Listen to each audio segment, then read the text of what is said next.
फिर से भीषण हमले शुरू हो गए हैं। शांति समझौते के बाद फिर युद्ध भड़कने की वजह डोनाल्ड ट्रंप की धमकी बताई जा रही है।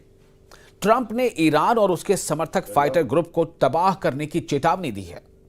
इसके बाद यूरोप में अमेरिकी एटमी अड्डे पर जबरदस्त हलचल है।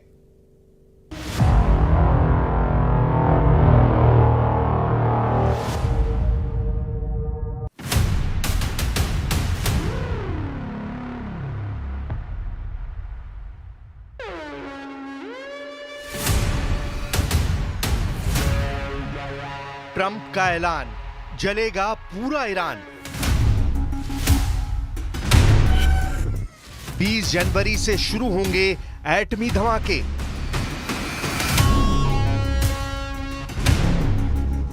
लेबनान से तेहरान तक डेड बॉडी रूट। 100 बंधकों के बदले बर्बाद होंगे 100 देश। जैसे गजा खंडर बना, जैसे लेबनान बर्बाद हुआ, जैसे सीरिया बारूदी बियाबान बना, वैसा कुछ होगा। बम धमाके होते रहेंगे, मिसाइलें फटती रहेंगी, अंतहीन युद्ध जारी रहेगा। यह भ्रम टूटने वाला है। ईरान जिस प्रॉक्सी वॉर को जारी रखकर इजराइल और अमेरिका को परेशान रखना चाहता है, उसका दी एंड कैसे होगा, यह डोनाल्ड ट्रंप ने बता दिया है। सुपर पावर ने एक झटके में खाड़ी के सभी फ्रंट पर दुश्मनों को राख में मिलाने की धमकी दे डाली है।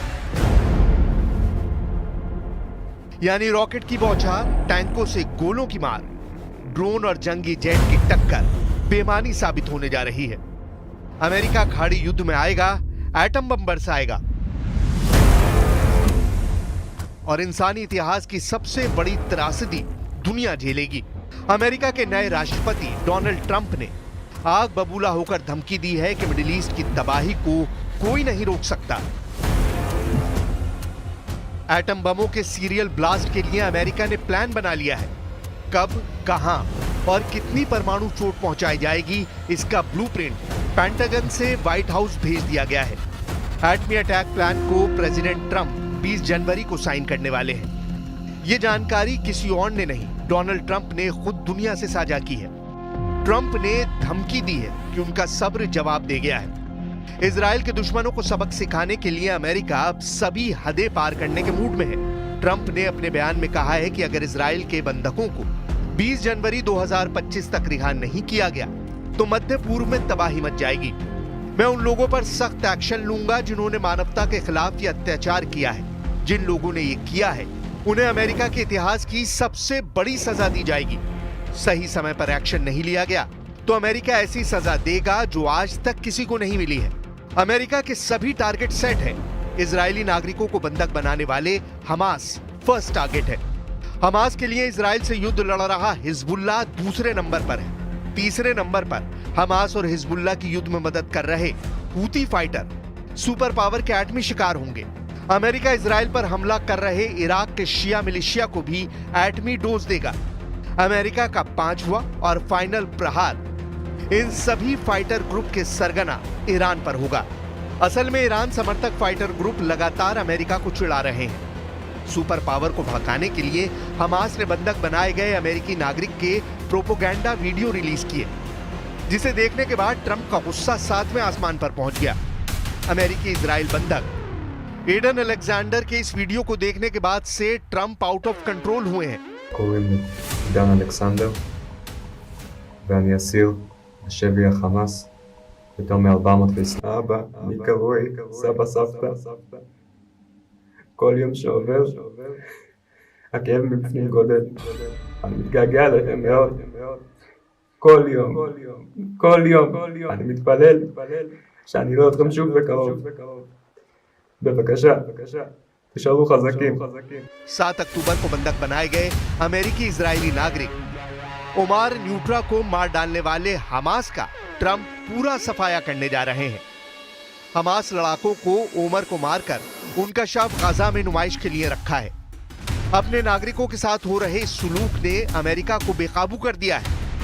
ट्रंप ने अपने चुनावी प्रचार के दौरान ही बंधकों की रिहाई की धमकी देनी शुरू कर दी थी, जबकि हमास ईरान के दबाव में रिहाई की शर्त को नजरअंदाज करता रहा है। हालांकि अब ट्रंप फुल एंड फाइनल की स्टेज पर आ चुके हैं। उधर हमास है कि ट्रंप की धमकी के आगे झुकने को तैयार नहीं हो रहा। हमास के कार्यवाहक गजा चीफ खलील अल-हैया ने हाल ही में दावा किया था कि जब तक जंग खत्म नहीं होती बंधकों की रिहाई नामुमकिन है। हमास के कब्जे में फिलहाल कितने बंधक हैं, इसका सही नंबर किसी को नहीं पता। 7 अक्टूबर 2023 को हमास ने इजराइल में घुसकर 1200 नागरिकों को मार डाला था। भीषण खून खराबे के बाद हमास लड़ाकों ने 300 से ज्यादा इजरायली नागरिकों को बंधक बनाया था। इनमें से एक एक कर बंधकों को हमास मौत के घाट उतारता रहा है तो कुछ को रिहा भी करता रहा है। जिन बंधकों को हमास ने रिहा किया उनमें 20 अक्टूबर 2023 को जूडिथ और नताली रानन थे। इसके ठीक 3 दिन बाद 23 अक्टूबर को 2 और बंधकों नूरित कूपर और यूचेवेट लिफ्शिट्स को रिहा किया गया। 30 अक्टूबर को इजरायली सैनिक ऑरी मैकडिश को सुरक्षा बलों ने रेस्क्यू किया। नवंबर 2023 में समझौते के बाद 105 इजरायली बंधकों की रिहाई हुई, जिसकी एवज में 240 हमास फाइटर रिहा किए गए। माना जा रहा है कि अब भी 97 बंधक हमास के पास हैं, जबकि इजरायली आर्मी के मुताबिक इनमें से भी 35 बंधकों की मौत हो गई है।